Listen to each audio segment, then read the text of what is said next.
does that even mean, Bowers Game Corner? Hi there, YouTubers. Welcome to Bowers Board Game Corner. It's me, Lucy, our friend Josiah, and...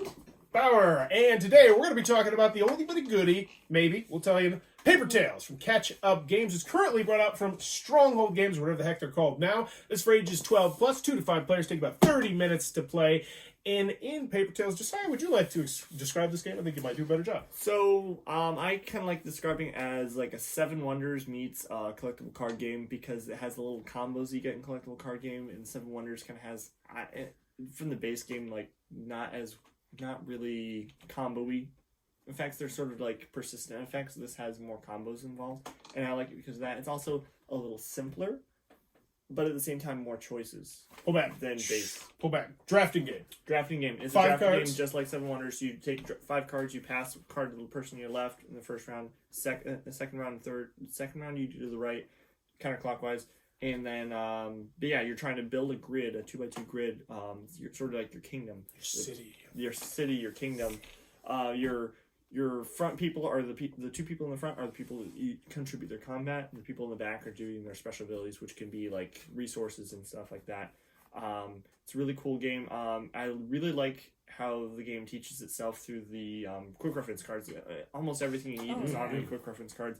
I'm not really a good teacher, I don't think, but I was able to teach this game in like 5 minutes, and we are all up and going pretty good, pretty simple. Quick reference card even has your color on it, which, oh my god. Oh, yeah, that's a more nice little companies thing. do that. It's so nice. That was really nice, and Especially I keep forgetting about that colors. special. Yeah. Oh, yeah.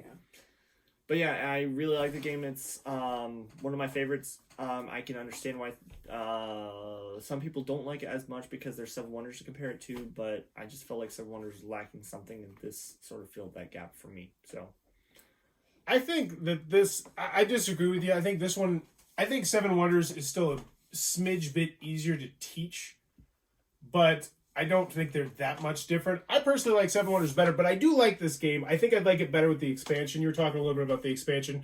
I did like the variety and the comboing and things like that. Like I There's love a the lot game. of improvisation, because I feel sometimes with Seven Wonders, once you dig yourself into a hole, it's just like, okay, well, I'm in age 3, and I can do pretty much nothing. I don't have glass. I'm done. I lose. Period. No glass. It's like, Game okay. over. In this one, there's improvisation. It's like, okay, I can at least optimize with the cards I've been drafting. There's like little like combos, like you said. So there's something I can do on my turn.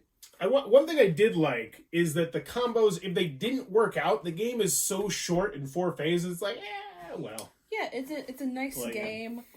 I definitely would have probably liked to also see the expansion too, because it didn't have enough meat for me. But for learning this, I mean, I wouldn't want to learn it with the expansion though. Mm-hmm. I think it's nice that I learned it without it, but it's like one of those games like similar to we were talking about possibly playing it earlier, like Lords of Waterdeep. Like it's good not to play with the expansion when you first learn it, For sure. but as soon as you learn it, you always play it with the expansion. Yeah, That's exactly how I feel about this game with the expansion. And I think I liked it because again, like I don't feel like I'm digging myself into a hole. I agree with everything you said. Everything you said. Same. Agreed. It's nice. I don't know if it's my type of game exactly, but I do like playing it. There's the categories of games I had. There's like games I want to own no matter what, even if my friends own it, and there's games I want my friends to own. Because I like it enough, but I don't want to spend my own money on it. And I'm glad that you own this game. I'm debating right now. There's the eternal struggle of will I keep the game? And I think I will, just for the simple aspect that it's so simple to teach that reference card. You can almost just look at the reference card, look at the setup. And that really appeals to me. I feel like this is one that we could bust out with just about it. Like if Polly came and she's like, I'm looking for something lighter. It's not quite Gateway, but I'd say a step up. I put it in like that Small World-esque category, that weird middle area, like once you learn Ticket to Ride. Easier to teach in Small World because you have all the special abilities on Small World. The cards explain. Well, there's a lot of symbology on this one too. On some of the cards, the more expensive cards, that was one of the issues with the game. This definitely had, and some games have this. I wish this had a name, like where you see a card and you're like, I'm not reading that. I'm just not going to draft that card. There's some drafting games that have that where you're like, I'm not even going to read all that crap. It's like there's a lot of text. But there's not too many. They're intermixed them. One thing that I didn't like about this game is that I get the impression that if you played this versus someone who's played it with a lot, they're going to have a leg up, like a serious leg up, which is, that's going to happen in a lot of combo games. That's But the that nature is of my these kind of plus. games. That's a plus in my book, though. I do want to say real quick. there's some gamers, and probably you guys as well, that like playing games, like being able to teach it to new people. I like that as aspect, but I do like having a leg up because it makes so when I play this again with the same group, I can get better and they can get better and we can have a fun competitive time. You can teach it to new players, but like it's not just for new players. You can when you learn the steps you need to take, then it becomes really competitive. That adds replayability to me, is having something where I feel like I'll have a leg up based on how many times I've played.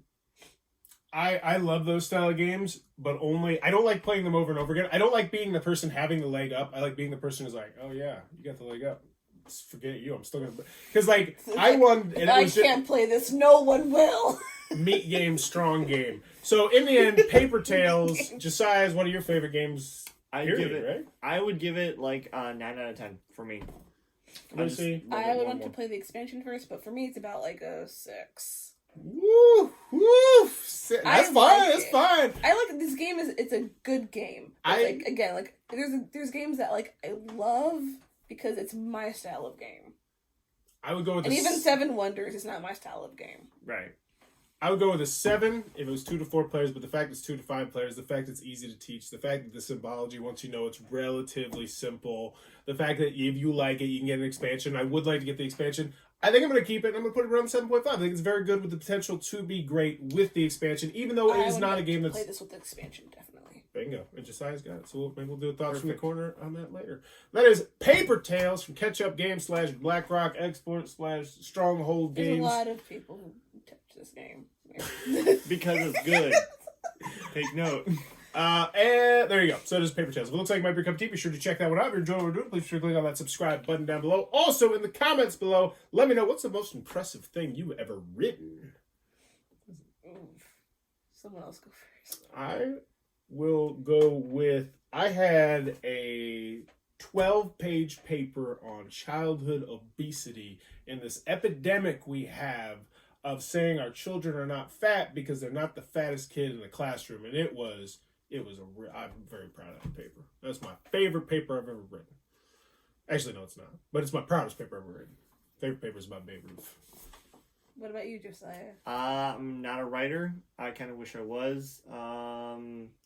I started writing a novel when I was probably like 8, and I continued until I was like 15. Wow. When I I kept on changing the flow of the story so that I just gave up on it. And I've given up on it since I was probably about 15. So that's probably the greatest thing I've written, and it's not really good. So Adderall helps. That's the trick. Yeah.